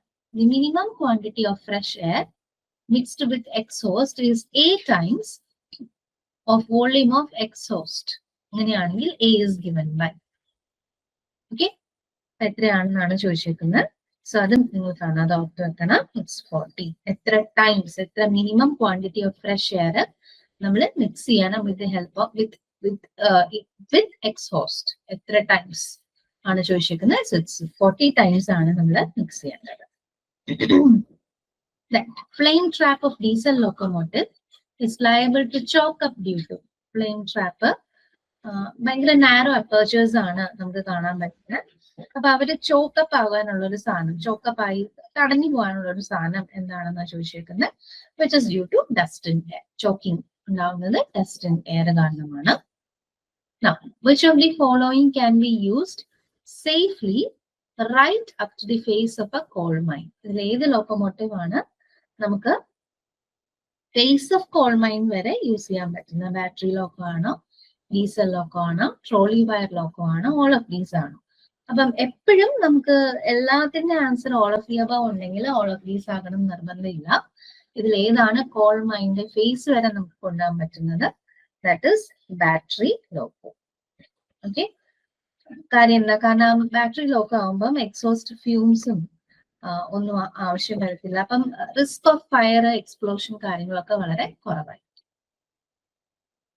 Charging of battery off battery loco gives of. Charging process നമ്മൾ lead acid batteries ആണ് use ചെയ്യുന്നത്. അപ്പൊ അവര് എന്താണ് ചെയ്യുന്നത് എന്നാണ് ചോദിച്ചിരിക്കുന്നത്. എന്താണ് ചാർജിങ് സമയത്ത് ഗിവ് ഓഫ് ചെയ്യുന്നത്, എന്താണ് എക്സോസ്റ്റ് ആയിട്ട് തരുന്നത്? It is H2, hydrogen gas ആണ് ആൻസർ ആയിട്ട് പറയും. അപ്പൊ അത് നമ്മൾ പ്രോപ്പർ ആയിട്ട് വെന്റിലേഷൻ ചെയ്യണം, അല്ലെങ്കിൽ അത് വലിയൊരു എക്സ്പ്ലോഷനിലേക്ക് പോകാം. സോ അതൊക്കെ പ്രോപ്പർലി വെന്റിലേറ്റഡ് ആണെന്നുണ്ടെങ്കിൽ up to the face of coal mine വരെ നമുക്ക് ആരെ യൂസ് ചെയ്യാൻ പറ്റും? ബാറ്ററി ലോക്കോ യൂസ് ചെയ്യാനായിട്ട് പറ്റും. Next question. This type of locomotive does not carry the source of power with it during operating time. Operation time la source of power carry ചെയ്യാത്ത locomotive ഏതാണെന്നാണ് question. Battery loco ആണോ, diesel loco ആണോ, trolley wire loco ആണോ, compressed air loco ആണോ? Trolley wire loco ആണ് correct answer ആയിട്ട് വരുന്നത്. കാരണം അതൊരു ഇലക്ട്രിസിറ്റി വെച്ചാണ് പോകുന്നത്. സോറി, ഇലക്ട്രിസിറ്റി വെച്ചല്ല പോകുന്നത്, പകരം അതിങ്ങനെ ഒരു മൂവ് ആയിക്കൊണ്ടിരിക്കുന്ന ഒരു ഓവർ ഹെഡ് വയർ ഉണ്ടായിരിക്കും. ട്രോളി സിസ്റ്റം വഴിയാണ് നമുക്ക് മൂവ് ആവുന്നത്. അപ്പം എക്സ്റ്റേണൽ സോഴ്സ് ഓഫ് പവർ ഒന്നും അത് ക്യാരി ചെയ്യേണ്ട ആവശ്യമില്ല. Tractive effort or tractive force depends on. Tractive effort, traction, tractive effort എന്ന് പറയുമ്പോൾ തന്നെ it is weight of locomotive. Traction വെയിറ്റിനെയാണ് ഡിപ്പെൻഡ് ചെയ്യുന്നത്. Now, while calculating the tractive force of a loco whose weight is known, this is essential.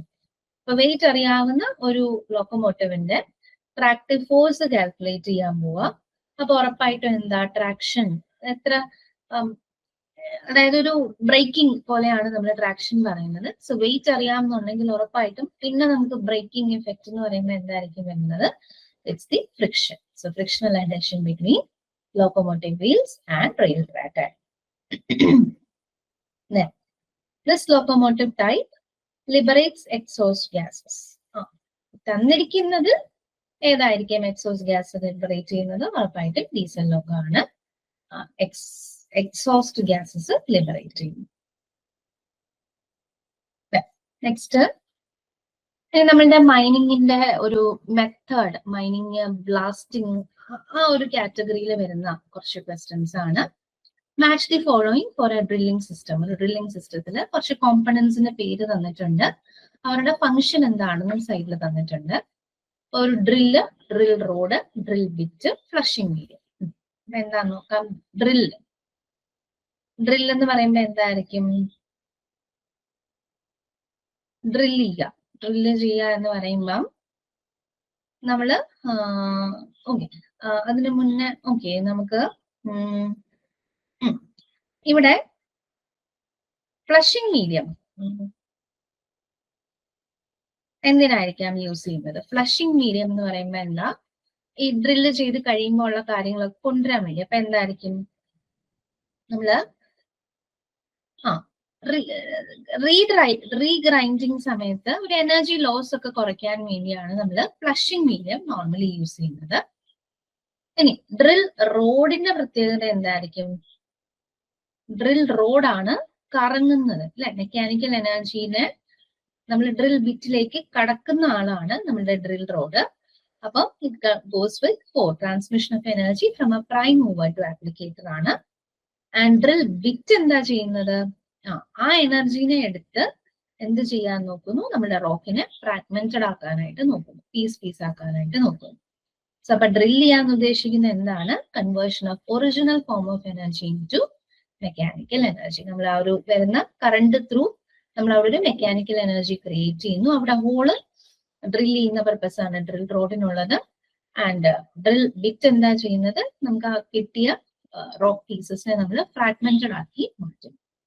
So ഇതെല്ലാം correct ആയിട്ട് വരുന്ന അപ്പൊ ഏതാ? P3 ആയിരിക്കണം, Q4 ആയിരിക്കണം. സോ ഓപ്ഷൻ സി ആണ് കറക്റ്റ് ആൻസർ.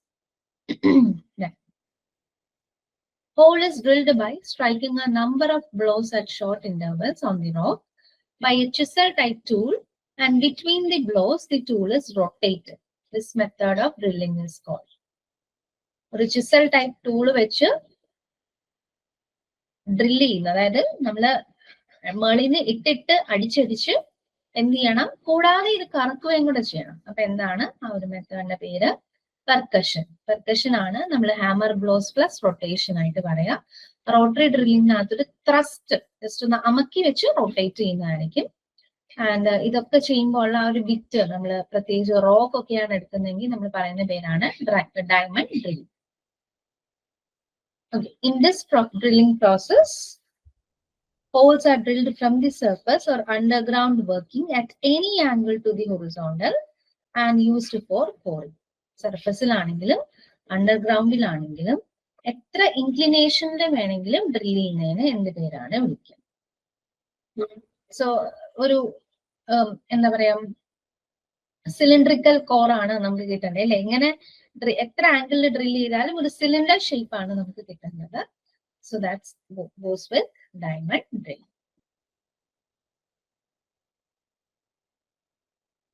വീണ്ടും മാച്ച് കറക്റ്റ്ലി മെത്തേഡ്സ്. ഈ ഡ്രില്ലിംഗ് മെത്തേഡ്സിനൊക്കെ പേര് തന്നിട്ടുണ്ട്, കറക്റ്റ് ആയിട്ട് മാച്ച് ചെയ്യാനാണ് ക്വസ്റ്റ്യൻ. ഓക്കെ, ഡയമണ്ട് ഡ്രില്ലിംഗ് എന്താണ്? പെർക്കഷൻ എന്താണ്? റോട്ടറി എന്താണ്? ജെറ്റ് പിയേഴ്സിംഗ് എന്താണ്? അതാണ് നമുക്ക് കണക്ട് ചെയ്യേണ്ടത്. അപ്പൊ പെർക്കഷൻ ഓൾറെഡി എന്താ നമ്മൾ പറഞ്ഞല്ലേ, എന്താ ഒരു ഇമ്പാക്ട് വഴിയല്ലേ, ഇടിച്ചിടിച്ച് ചെയ്യുന്നതാണ്. അപ്പൊ നമ്മുടെ 2 has to go with A. ഇവിടെ ആൻസർ ആണ് തന്നേക്കുന്നത്, 2 has to go with A. ഇനി ജെറ്റ് പിയേഴ്സിംഗ് എന്ന് പറയുമ്പോൾ ഭയങ്കര ഹൈ പ്രഷറിൽ ഇടുമ്പോഴത്തേക്ക് ഈ ഒരു സ്പോളിങ് ഇളകി വരുന്നതായിട്ടാണ് കാണാൻ പറ്റുക. So which goes with thermal സ്പോളിങ്.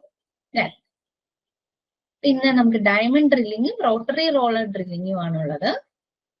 Diamond drilling എന്ന് പറയുമ്പോൾ ഒരു റോട്ടറി അബ്രേഷൻ ആണ് കൊടുക്കുന്നത്.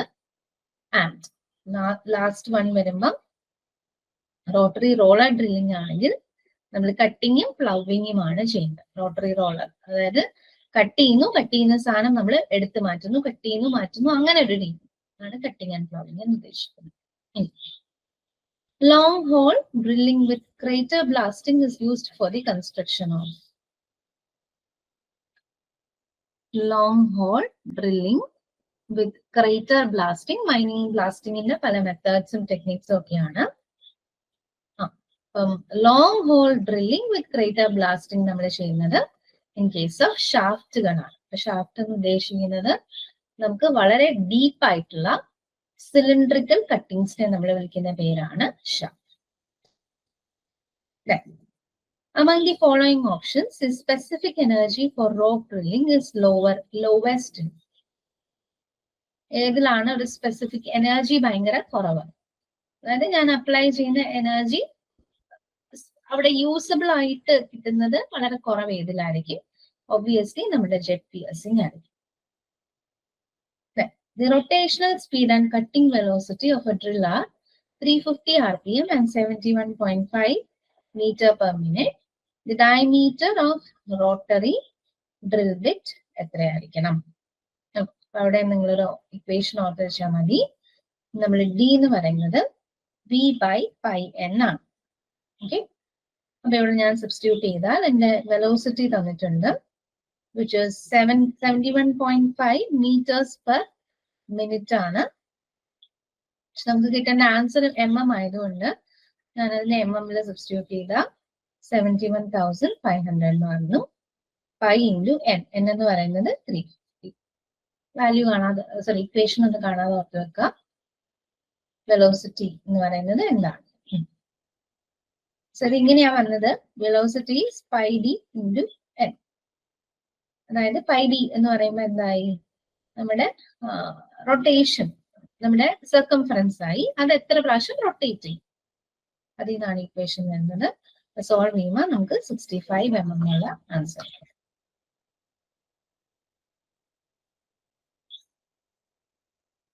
Next one. ഇനി നമ്മൾ ബ്ലാസ്റ്റിംഗ് എക്സ്പ്ലോസീവ്സിനെ കുറിച്ച് കുറെ കോഡൽ പ്രൊവിഷൻസ് ഒക്കെ ഉണ്ട്. അപ്പൊ അതിൽ നിന്നുള്ള കുറച്ച് ചോദ്യങ്ങൾ. So maximum permissible charge per hole, ഒരു ഹോളില് എത്ര ചാർജ് മാക്സിമം യൂസ് ചെയ്യാൻ പാടുള്ളൂ? 365. ഇതൊക്കെ ഇങ്ങനെ തന്നെ കാണാതെ പഠിച്ചു പോവുക. ഇനി maximum number of shots fired in any shift. Okay, ഒരു ഷിഫ്റ്റില് എത്ര നമ്പർ ഓഫ് ഷോട്ട്സ് നമുക്ക് ഫയർ ചെയ്യാൻ പറ്റും? Which is 60.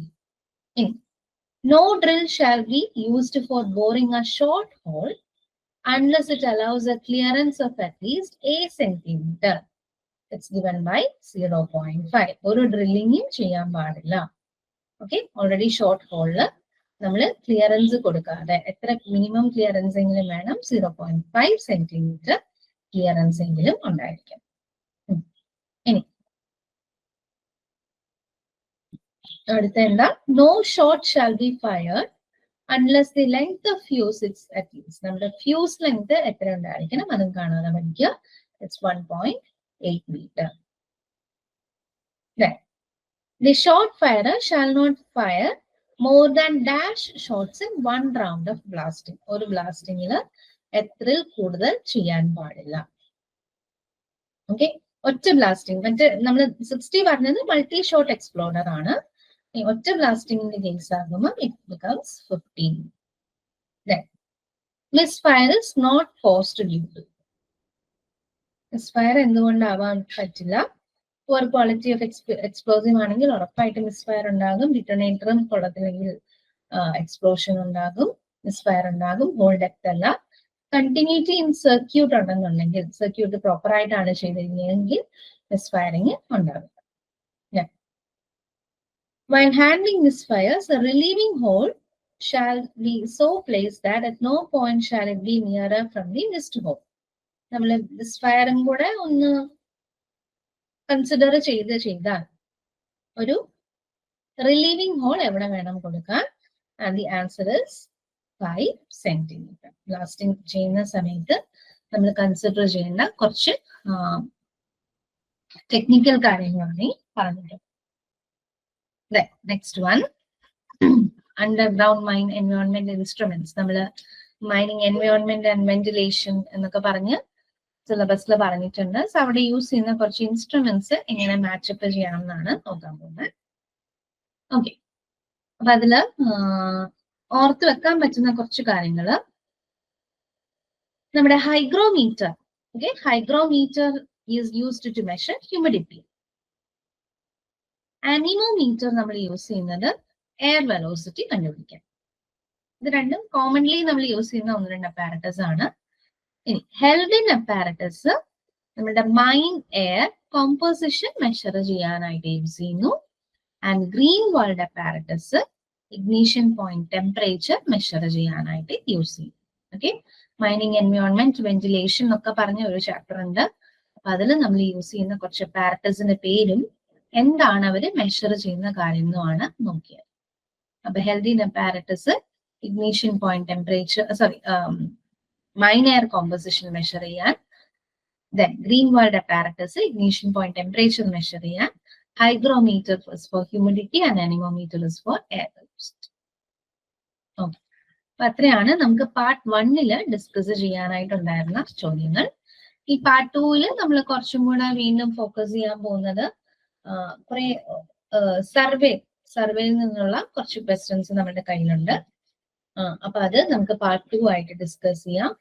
പ്ലസ് കുറച്ച് ലെജിസ്ലേഷൻ ഒക്കെ പറഞ്ഞിട്ട് നിങ്ങൾക്ക് സിലബസിലുണ്ട്. ക്വസ്റ്റ്യൻസ് കിട്ടുവാണെങ്കിൽ നമുക്ക് അതും കുറച്ച് ഇതുപോലെ ഡിസ്കസ് ചെയ്യാം.